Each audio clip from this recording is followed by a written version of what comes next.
Ya no creo en promesas que se rompen con el viento. Ya no espero que me salven, yo me salvo a mi momento.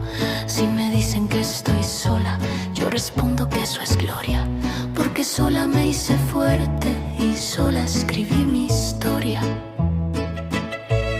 El amor no me define, ni un adiós me hace más débil, porque una mujer moderna se reconstruye y se atreve.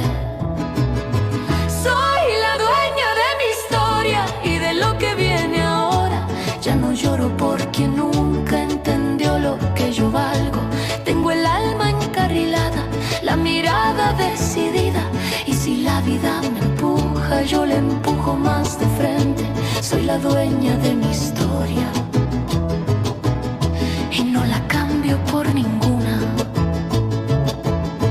Y si un día me tropiezo, tranquila, no hay drama, que para ser más fuerte hay que pasar por llamaradas. Yo no compito con nadie, yo voy en mi carril, y la mujer que soy hoy la construí para mí. Soy la dueña de mi historia, la que decide su rumbo, la que cae y se levanta sin perder lo más profundo. Yo no busco ser perfecta, solo ser libre y valiente. Y si la vida me prueba, yo le muestro quién soy siempre. Soy la dueña de mi historia, la que nadie sustituye.